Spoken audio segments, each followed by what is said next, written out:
अस्सलामुअलैकुम। तो कैसे हैं आप? आज इस वीडियो में 7 पॉइंट आपको ऐसे बताऊंगा, अगर आप इनके ऊपर अमल कर लेंगे और अपनी साइंस बीच में नहीं लगाएंगे तो आपके जो चूज़े हैं जल्दी से ग्रोथ करेंगे, बड़े होंगे, बीमार नहीं होंगे, ढीले नहीं पड़ेंगे, इनकी बिट वाली जगह नहीं चिमटेगी, इनको रानी खेत का अटैक नहीं आएगा। आपका वक्त ज़ाया नहीं करते। चलिए आज की वीडियो शुरू करते हैं।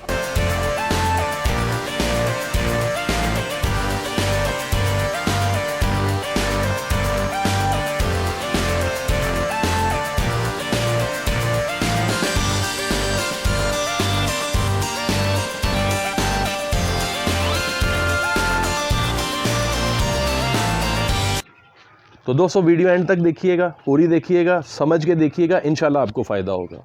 पहला पॉइंट बड़ा अहम पॉइंट है कि और बहुत सारे मेरे भाई सवाल करते रहते हैं कि हमें ब्रूडर में कब शिफ्ट करना चाहिए इंक्यूबेटर से चूज़ों को। 24 घंटे बाद करना चाहिए, 12 घंटे बाद करना चाहिए या 48 घंटे बाद करना चाहिए। तो मैं आपको बताता चलूँ कि अल्लाह ताला ने इन चूज़ों का निज़ाम ऐसा बनाया होता है कि ये 48 घंटे तक बग़ैर खाए पिए ज़िंदा रह सकते हैं। इनको जल्दी शिफ्ट करने की गलती हरगिज़ नहीं करनी चाहिए। जब तक ये चूज़े सूख ना जाएं, बिल्कुल एक्टिव ना हो जाएं अपना इंक्यूबेटर के अंदर, आपने शिफ्ट नहीं करने तब तक।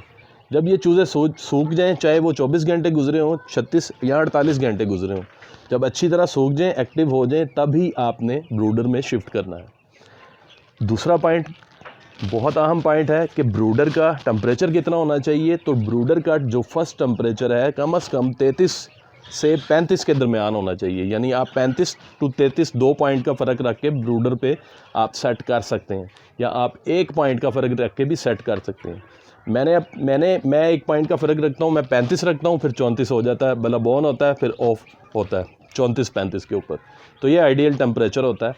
और नेक्स्ट हफ्ते आपने 2 सेंटीग्रेड घटा देने हैं, थर्ड हफ्ते आपने 2 सेंटीग्रेड और घटा देने हैं। अगर आप 8 हफ्ते तक इसी तरह सेंटीग्रेड घटाते रहेंगे तो ये बेस्ट टेम्परेचर है चूज़ों के लिए 2 माह तक। 2 माह के बाद ये इस काबिल हो जाते हैं कि मौसम का मुकाबला कर सकें।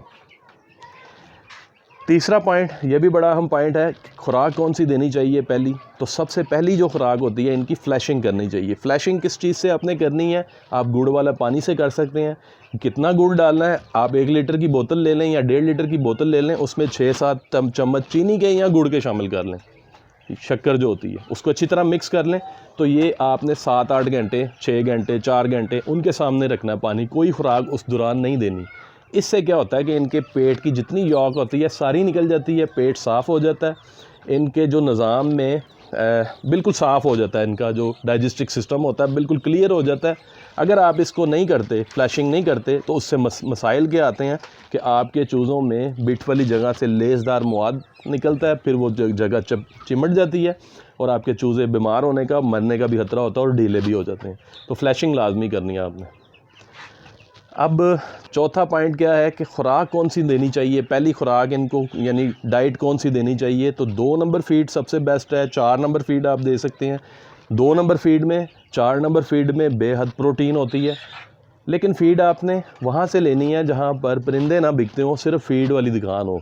क्योंकि जो परिंदे होते हैं ये बीमार भी होते हैं और उस फीड से आपके जानवर बीमार होने का खदशा होता है। इसलिए कोशिश किया करें फ़ीड वहाँ से खरीदें जहाँ पर परिंदे ना बिकते हों। और फ़ीड हमेशा सूखी डालनी चाहिए। फंगस लगी हुई फ़ीड, गीली फ़ीड ये आपने नहीं डालनी, सूखी फ़ीड डालनी है। जो छोटे बच्चे होते हैं ख़ास तौर पर, जो पहली खुराक आपने देनी है, ज़हन में रखिएगा कि आप पहली खुराक दे रहे हैं उनको। अब पाँचवा पॉइंट की बात कर लेते हैं, जो बड़ा अहम पॉइंट है कि एंटीबायोटिक कवर देना चाहिए इनको कि नहीं देना चाहिए। अगर देना चाहिए तो कौन सा देना चाहिए। तो इनको एंटीबायोटिक कवर देना चाहिए और मैं जो देता हूँ वही आपके साथ शेयर करूँगा। मैं एनरोसिम देता हूँ। किस तरीके से देता हूँ? 3 या 4 ड्रॉप आपने 1.5 लीटर पानी में डाल लेने हैं उसके, एनरोसिम के, और इनके आगे रख देना है। 5-6 घंटे पानी पड़ा रहे, वो पानी पीते रहेंगे। उसके बाद वो पानी उठा लें, उसके बाद आप साफ़ पानी इनके सामने रख दें। अगले दिन फिर आप 3-4 ड्रॉप मिला लें, 5-6 घंटे पड़ा रहने दें, उसके बाद साफ़ पानी रख दें। तीसरे दिन फिर इसी तरह आपने करना है। तो ये 3 दिन आपने एंटीबायोटिक कवर देना है। इंशाल्लाह आपके चूज़ों में जो छोटे मोटे मसाइल पैदा हुए होंगे बैक्टीरियाज़ की वजह से, वो भी ठीक हो जाएंगे, और जो बिल्कुल ठीक चूज़े होंगे उनको भी कोई नुकसान नहीं होगा। अब छठे पॉइंट की बात कर लेते हैं और ये भी बड़ा अहम है, और ये बड़ा सवाल मुझसे पूछा जाता है कि कौन सी वैक्सीन करनी चाहिए। तो 7वें दिन आपने वैक्सीन करनी होती है पहली NDIB। वैक्सीन का नाम है NDIB। कहीं से वेटनरी स्टोर से आप ला सकते हैं, जहाँ से भी वैक्सीन ख़रीदें बनाने का तरीका भी उससे पूछें, क्योंकि बहुत सारी वैक्सीन होती हैं ऐसी जो 80 बर्ड्स के लिए होती हैं, बहुत सारी ऐसी वैक्सीन होती हैं जो 100 बर्ड्स के लिए होती हैं, और बहुत सारी 1000 बर्ड्स के लिए होती हैं। तो वैक्सीन आपने जहाँ से भी ख़रीदनी है बनाने का तरीका भी पूछ लेना। 7वें दिन आपने इनको वैक्सीन कर देनी है NDIB की। आपके चूज़े इंशाल्लाह रानीखेत के मर्ज़ से सिक्योर हो जाएंगे। अब 7वें पॉइंट की बात कर लेते हैं। ये सबसे अहम पॉइंट है, जो 7वां पॉइंट है कि आपने अपने ब्रूडर की सफाई किस तरह से करनी है। आप यकीन करें, ब्रूडर को सफाई की कोई ज़रूरत नहीं होती। आपने जो भी चीज़ नीचे बिछाई हो, लकड़ी का बरादा बिछाया हो, आपने तूड़ी बिछाई हो, आपने जो चावलों की भूस बिछाई हो, उसको सिर्फ़ 1 हफ़्ते के बाद आपने चेंज कर देना है। जितना भी ब्रूडर होता है ना, किलो, सवा किलो, 1.5 किलो तक उसमें चीज़ बिछती है। आप उसको निकाल दें, उसको चेंज कर दें, नई डाल दें। ना आपके ब्रूडर से बदबू आएगी, ना आपके चूज़े इस वजह से बीमार होंगे। तो दोस्तों, अगर ये 7 पॉइंट मैंने आपको बताए हैं, अगर आप इनके ऊपर बिल्कुल तरीके से अमल कर लेते हैं और अपनी साइंस नहीं लड़ाते बीच में, तो यकीन करें आपके चूज़े जल्दी से ग्रोथ करेंगे, जल्दी बड़े होंगे और बीमार भी नहीं होंगे। पानी की कोशिश करनी है आपने 24 घंटे साफ़ पानी डालना है। दूसरी एहतियात आपने ये करनी है कि पानी आपने डालना है कि चूज़े की सिर्फ चोंच जा सके, उसमें चूज़ा खुद ना डूब सके।